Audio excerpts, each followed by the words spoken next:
میرے دوستو، انسان کو کل عقل بھی مل جائے تو پھر بھی اللہ کی حکمت کا وہ احاطہ نہیں کر سکتا۔ رب کریم کو زیادہ پتہ ہے کہ ہمارے لیے کون سی چیز بہتر ہے اور کون سی چیز ہمارے لیے نقصان کا باعث ہے۔ اللہ تبارک و تعالی کی حکمت یہ چاہتی ہے کہ میرے بندے پریشان نہ ہوں۔ رب یہ چاہتا ہے کہ میرے بندے کسی جگہ پہ بھی دقت اور پریشانی کا شکار نہ ہو۔ تو اللہ تبارک و تعالی نے راہ اعتدال اختیار کرنے کا حکم ارشاد فرمایا کہ تم اعتدال کے رستوں پہ چلو، معتدل زندگی گزارو، افراط و تفریط سے بچو۔ آج جس معاشرے میں ہم وقت گزار رہے ہیں، اس معاشرے میں ہم اس بات کو سمجھنے سے قاصر ہیں کہ اصل ہمارا مسئلہ کیا ہے۔ ہمارا اصل جو مسئلہ ہے اس کی شناخت ہمیں کیسے ہوگی اور ہم پھر اس تک رسائی کس انداز میں حاصل کر پائیں۔ ہم ہمیشہ اپنی آمدن بڑھانے کے چکر میں رہتے ہیں، ایک کام اور شروع کر لیں، پارٹ ٹائم جاب شروع کر لیں، کوئی سائیڈ بزنس اس کا آغاز کر لیں۔ ہماری جو دوڑ لگی ہوئی ہے وہ لگی ہے کام بڑھانے میں، آمدن بڑھانے میں، حالانکہ اسلام ہمیں یہ کہتا ہے کہ تو آمدن بڑھانے کے چکر میں نہ پڑ، اصل بات یہ ہے کہ تو اپنے خرچے کنٹرول کر۔ تنگ انسان وہ نہیں ہوتا جس کی آمدن تھوڑی ہوتی ہے۔ یہ توجہ کیجیے گا میری بات، یہ قیمتی بات ہے اور گفتگو ساری کا لب لباب ہے۔ تنگ بندہ وہ نہیں ہوتا جس کی آمدن تھوڑی ہوتی ہے، اصل پریشان وہ ہوتا ہے جس کے خرچے زیادہ ہوتے ہیں۔ اور ہمارا جو روزمرہ کا نقصان ہو رہا ہے نا، وہ آمدن کے معاملات میں نہیں ہو رہا۔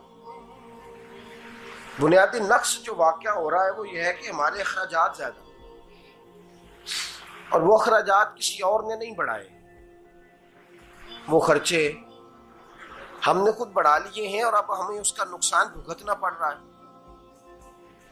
اور اگر آپ صحیح معنوں میں ٹٹولیں تو جو بہت امیر لوگ ہیں وہ تو ان خرچوں سے بچ گئے۔ میں نے بہت سارے ایسے ختمات میں شرکت کی ہے، میں بہت ساری ایسی جگہوں پہ گیا ہوں کہ جہاں لوگوں نے بڑا مختصر سا ختم دلایا ہے تو ہو گیا ہے ختم۔ ختم کے معاملے میں کب کسی نے پابندی لگائی ہے کہ اس میں 200 آدمی شریک ہوگا تو تب یہ سال ثواب صحیح ہو سکے گا؟ کون کہتا ہے؟ یا شادی کے موقع پر اگر سارے بہن بھائیوں کو نہ بلایا گیا تو میری شادی پایہ تکمیل تک نہیں پہنچے گی، اس میں برکت نہیں ہوگی، یہ کس نے فتویٰ دیا ہے؟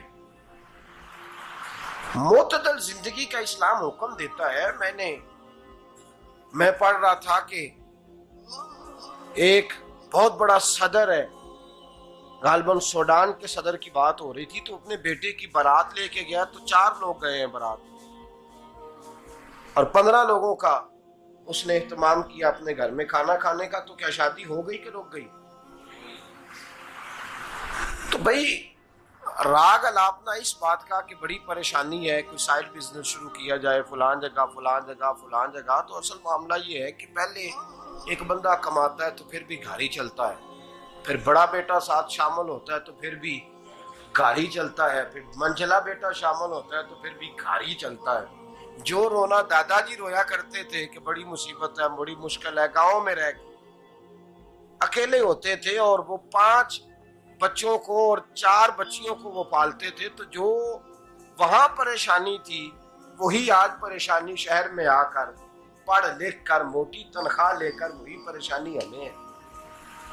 تو میں جس نتیجے پہ پہنچا ہوں اس کو پڑھ کے، قرآن مجید کی چند آیات کو دیکھ کر اور اس مفہوم کی جو حدیثیں کتب احادیث میں پائی جاتی ہیں اور ہمارے بزرگوں نے ہمیں جو مزاج اس حوالے سے دیا ہے، میں اس نتیجے پہ پہنچا ہوں کہ مسئلہ آمدن کا نہیں، مسئلہ خرچے کا ہے۔ ہمارے خرچے بنیادی طور پر زیادہ، اور اگر پھر ہم زیادہ بوجھ خواتین پہ ڈالتے ہیں کہ وہ مطالبے زیادہ کرتی ہیں، اور اگر آپ مجھ سے پوچھیں تو خواتین کی بھی اگر کسی جگہ کوئی عادت خراب ہوتی ہے تو اس میں اصل کردار اس کا ہوتا ہے جو وہ عادت خراب تو کیوں اپنے گلے سے اتار کے آپ کسی کے گلے میں بات ڈالنے کے چکر میں ہیں؟ وہ خواتین کی طبیعت نہیں ایسی ہے. اصل بات یہ ہے کہ ہم نے عادت ڈالی ہے، ہم نے یہ مزاج ان کو دیا ہے تو ان کا بنا ہے، نہ کیسے بن سکتا.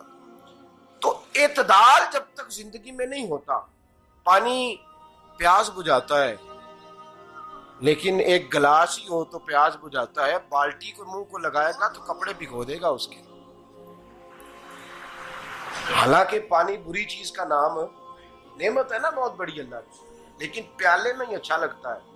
کوئی مٹکا منہ کو لگائے گا تو تانگ ہوگا، پیالہ ہی بہتر ہے اس کے لیے. تو میرے دوست، مٹکے سے بھی بعض اوقات کام چل جاتا ہے، لیکن اگر کوئی کہے نہیں مجھے دریا ہی چاہیے تو اس کا تو گھر بہ جائے گا، سارا گھر بہ جائے گا اس کا. ہمیں دریا قابو کرنے کا موڈ بنایا ہوا ہے تو اس سے گھر بہا کرتے ہیں، اس سے گھر بنا نہیں کرتے. گھر پیالے سے پانی پینے سے بنتا ہے. اگر تو دریا پہ قبضہ کرنے کا موڈ بنائے گا تو گھر بنے گا نہیں، گھر بہ جائے گا. آگ نہ ہو تو کھانا پک نہیں سکتا، لیکن ہلکی آنچ سے کھانا پکتا ہے. اور اگر آنچ تیز کر دی جائے تو جی قرینے قیاس بات کر رہا ہوں، میں عقل سے ماورا نہیں کر رہا. قرینے قیاس سمجھانے کے لیے مثالیں دے رہا ہوں. ہلکی آنچ پہ کھانا پک جاتا ہے اور آگ تیز ہو تو کھانا جل جاتا ہے. تو کھانا اتنی دیر کھانے کے قابل رہتا ہے جب تک وہ ہلکی آنچ پہ پکتا ہے. تو جتنی مرضی تو کہتا ہے نہیں میرا گزارے نہیں، آگ تیز ہونی چاہیے، تو میاں جل جائے گا، جل جائے گا. ہوا نہ ملے تو سانس نہیں آتی، ٹھیک ہے؟ آکسیجن نہ ہو تو سانس، ہوا نہ چلے تو گزارا نہیں ہوتا. لیکن اگر تیز جلے نا، اگر تیز چلے تو آندھی اور طوفان بن جائے تو چھتیں گرا دیتی ہے، جانیں لے لیتی ہے. ہم ہیں طوفان کے چکر میں، ہم ہیں دریا کے چکر میں، ہم ہیں بڑے لاؤ کے چکر میں. تو میاں ہلکی آنچ ہی اچھی ہے، یاد رکھ. اور ایک گلاس پانی کا اعتدال سے ملتا رہے تو وہی ملتا رہے، ضرورت کے وقت وہی بہتر ہے. تو پورے دریا پہ قبضہ کرنے کا پروگرام نہ بنا، تانگ ہو جائے گا.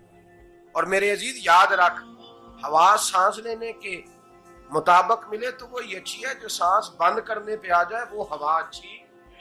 ہم نے چکر چلا لیا ہے کہ زیادہ پیسہ، راتوں رات پیسہ، لمبا پیسہ، یہ پلاٹ بھی میرا، وہ پلاٹ بھی میرا، گجرانوالا بھی، گجرات بھی، لالا موسیٰ کھاری اور پنڈی تک جہاں میں جاؤں میرے نام کی تختیاں لگی ہوئی ہونی چاہیے. اسلام منع کرتا ہے.